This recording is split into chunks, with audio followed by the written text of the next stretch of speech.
America for the last 36 years. We're going to have Elena Edwards read a statement from Leonard.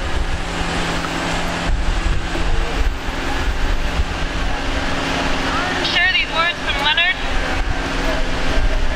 Hope you can all hear me. He says, this is from Leonard Peltier. Greetings to my relations, my friends, and to my many supporters the world over. It is that time again. Another year has passed, and on February 6th, I will be marking 36 years since my arrest. During all this time, my family and allies have discovered just how far the government will go to wrongfully convict and imprison someone they know is innocent. They do this as a message, first to Indians, and further to anyone who might stand up to injustice, as if to say, we will do as we please. From the day of my arrest until now, through you, my supporters, I have been honored with many activist and humanitarian awards. I thank you for keeping awareness of me and my case alive. Your commitment has really been a special experience for me.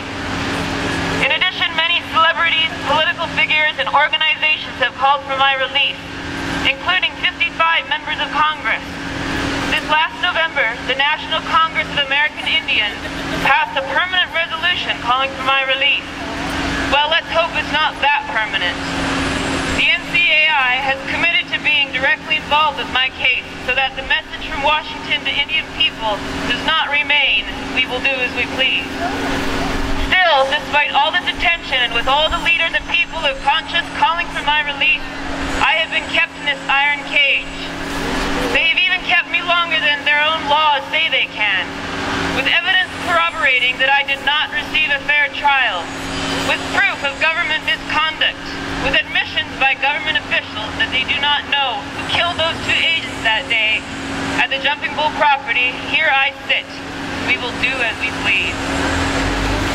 Recently, as many of you know, an act was passed and signed into law that allows for indefinite detention of American citizens without charge or trial. This is perhaps the final straw, the final nail in the coffin of American freedom, the end of habeas corpus and due process. We will do as we please. We Indians said it for generations. If they can kill us indiscriminately, they will do it to anyone. If they can take our land, they will do it to anyone. If they can kidnap our children and take them to prison schools, they will do it to anyone. If they can starve us and lie to us, they will do it to anyone. If they can wrongfully imprison us, they will do it to anyone. Now, sadly, this is another Indian prophecy fulfilled. We will do as we please. Our ancestors and tribal people all over the world prophesied a time of upheaval and great change. I believe that time is fast approaching.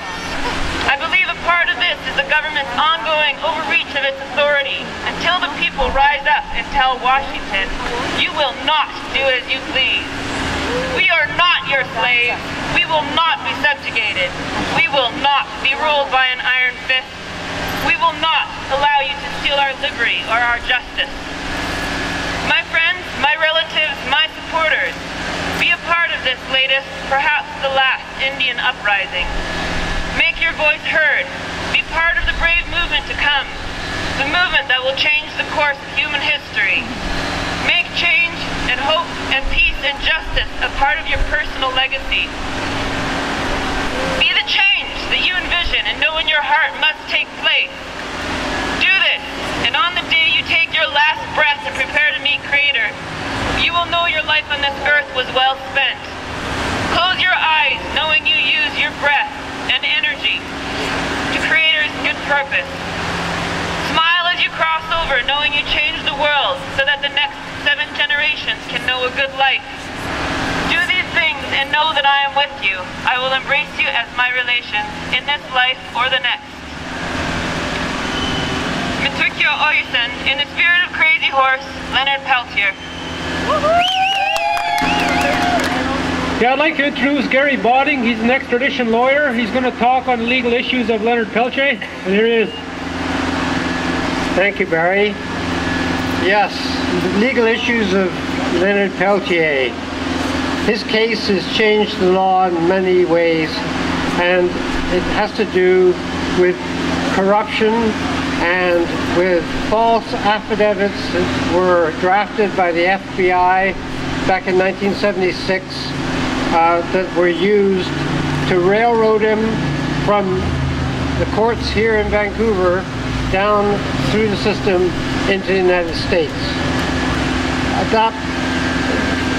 Maybe many of you know about the circumstances of his being removed from Canada by false affidavits.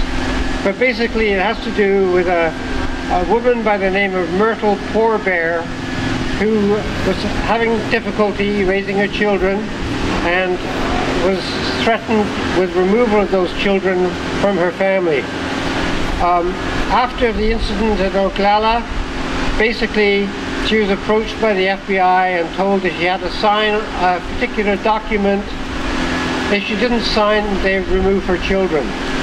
She was amazed by this, but nonetheless signed on the dotted line, didn't really know what she was signing, because she had never ever met Leonard Peltier. But what she was signing to was a document that said that she was the girlfriend of Leonard Peltier and that she was there, present, when he allegedly shot 2 FBI agents in Oglala. That was a complete falsehood. Anyway, when the FBI realized that they had a patsy, someone who was intimidated in this way and could be intimidated in this way, even though she was 50 miles away at the time, by the way, with her sister, and all of this was testified to at a hearing in Toronto many years later, they began to draft a second affidavit, which she again should sign. Again, this added a lot of incriminating evidence against Peltier, and it wasn't quite enough though to satisfy the FBI. They drafted a third affidavit which she signed, and that was the one that they used in the extradition hearing for Peltier, suggesting that he had personally been involved in the murder of 2 FBI agents in Oglala. Later on, all of this evidence was, of course, debunked, and Myrtle Poorbear has since denied that she had anything to do with Peltier, denied knowing him, just simply went along because she wanted her kids. That's the kind of evidence that we have in the court here that sent him back. Now, since then, the law has changed, but not for the better. It's really for the worse, because now they know what they can get away with. So these days, all a prosecutor has to do is state what the law is as far as his opinion is concerned as to whether or not a conviction could be obtained before a person is extradited back from Canada to the United States. In other words, the Peltier case has kind of made a precedent, because now anything goes. A prosecutor can send somebody back to the United States on the slimmest of evidence, and that's the situation as we have it. I know there are some people here from, with respect to John Graham, who's later on, he's been convicted of involvement in the murder of Anna May Aquash, who figured in the Leonard Peltier case, in the sense that Myrtle Poorbear not only was intimidated by removal of her children, she was also shown Anna May Aquash's severed hands, which the FBI had removed in order to get identification evidence, and also pictures of her body. And they said, you're going to end up like this if you don't cooperate with us. And the implication being that maybe the FBI had more to do with that than they were letting on. Certainly, the evidence against Leonard Peltier is almost zero in terms of any kind of involvement with the murder of these 2 officers. The shooting was at the hands of somebody else altogether. The prosecutor has said that they can't pin anything directly on Leonard Peltier, and yet here he is 36 years later in prison, and 5 different presidents have been asked to let him out, to give him some sort of amnesty at the end of their presidential term, and each one of them have ultimately wavered on that. President Clinton said that he was going to let Peltier go, so what happened? 500 FBI agents and their families rallied and very much like this marched on the White House until President Clinton backed down. Unfortunately, he's not as strong as sometimes he let on. But anyway, that's the legal aspects of Leonard Peltier's case have reverberations right down to the present. He should be out. There's absolutely no reason to keep him locked up for 36 years for a crime that he did not do, and the allegations against him are absolutely false. He was extradited on suborned evidence, and I have someone here who can talk to that even more clearly because she was there at the time. Yeah, I'd like to introduce Louise Mandel, who was involved in the original trial with Leonard Peltier, the extradition hearing. She was a young lawyer at the time, and here she is. Thank you so much to be here today. It's such an honor. I wanted to first thank and acknowledge the Coast Salish on whose land we're standing. I want to thank you with all my heart for organizing this rally. I wanted to stand beside this picture about when Leonard was extradited. It's the time when I last saw him, and I wasn't on his legal team. My partner Stuart Rush and Peter Grant and Don Rosenberg, all those people were his lawyers at the time of the extradition. I was just a young lawyer that was interested, and I went to the courthouse one day, and Leonard's extradition hearing was going on, and the Chief Justice had asked the lawyers to come into his chambers because he wanted to talk to them. And what he was wanting to talk to them about was those irritating drums outside, he said, that really kept everybody's attention away from the business of the day, and that they were very upsetting to the court to hear the drummers. And so at that time, Stuart and the lawyers that were in the room at the time went out, said to the judge, well, there's not much we can do about it, but we'll go out and just convey your message. And the next thing we knew, there wasn't 6 drummers, there was more like 60 drummers. The entire courthouse was just booming with this beautiful heartbeat, the heartbeat of justice, which they were trying to have the court hear. And I wanted to say something more about the affidavits that were used to send Leonard back to the States. As everybody knows, those affidavits were coerced. And as everybody knows, the affiant, the person who swore the affidavits, she repudiated it. And she swore affidavits to say that she didn't, when she swore the first affidavit, she wasn't doing that by consent. And Leonard went down and he had his murder trial. And you'd think, you know, that if somebody's testimony, which was resulting in their extradition, was relevant to their extradition, that the prosecutors should have considered how to use that for the murder trial. At the very least, if the prosecutors weren't going to use the affidavits, which they didn't because they had been repudiated, at the very least that fact should have been given to the jury so that the jury can hear that Leonard was there without due process and based on evidence which in fact had been repudiated. If you were a jury member, you'd like to hear that if that evidence was available, but the judge denied that opportunity. And so Leonard got convicted. He spent 36 years in jail.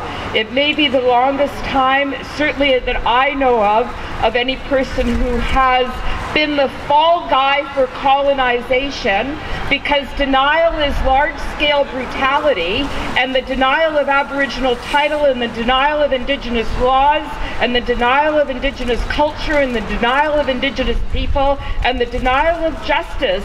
That's what Leonard has been in jail and held space for all of us for. And I just wanted to say that I'm here today, like you, because I'd like to see Leonard's release. I'd like to see his freedom, and I'd like to see peace. And as this year 2012 has come about, and according to prophecies, it's the year where calendar time ends as we know it. The hourglass is changing again. I'm really hopeful that this is the year that we're going to see Leonard face to face, and not just through the way we've had to communicate through time and space with him. So I'd like to just conclude by telling you that Chief Marilyn Baptiste, Chief of the Honeywood team, she and I have always, since we've been friends, we've been communicating about taking a road trip to see Leonard. This has been on our minds for a long time. I understand Leonard has just been moved. He's no longer in Leavenworth. He's been moved to Florida, away from the support group that grew up around him and among his own people. He's recently been in solitary confinement for a very long time. I don't know the circumstances. I just wanted to say that on behalf of Marilyn, Chief Marilyn Baptiste, I'd like to read what she's asked me to convey today, which is this. Under the UN Declaration of the Rights of Indigenous Peoples, the countries and states are supposed to be working to eliminate racial discrimination. The injustice of Leonard Peltier's continued imprisonment is an example of their failure to keep that promise. Perhaps it's all just talk, as always. Thank you very much. Here, Wolverine, I'm going to say a few words on Leonard. What up? Adawin squashy squeaker. A doctor, Masawa, it's called Bookbees, Doctor Twin, the as creator. I have strong words when they, as we know, most activists pay a very high price for what they do. Leonard, the last 36 years, on falsified evidence by the FBI, which the Canadian government allowed to happen. But first of all, we have to know why it's come about. It's because of stolen land, the Black Hills. This is what people don't talk about. This is what was guaranteed to the Sioux people in 1868, the Fourth Army Treaty. Yeah, they found gold, found uranium and stuff in the Black Hills, but this is why Wounded Knee happened. A lot of people died in the hands of FBI, the state, and the goon squads. This is what's not being talked about today. There's a lot of things that happen. I had a friend, I think one of the things that we have stood for is global letter campaign to Obama for a pardon for Leonard. That's what should happen. I had a friend by the name of Satarika. The same thing happened to him back in '91. We've done a lot of work for the people, but yet the RCMP falsified information which criminalized him, tried to extradite him back to the States. But he died in prison, here in jail here in Vancouver. One of the things that they tried to do was extradite Pt1 from Portland, Oregon. A lot of people don't realize the win that was made by the people of Gustafson Lake stand up. There was the international precedent being set by the defendant, O.J. Pt1. He's a free man in the United States today. Still got 3.5 years to do up here. That's what a lot of people don't really know. Oh, we have small games.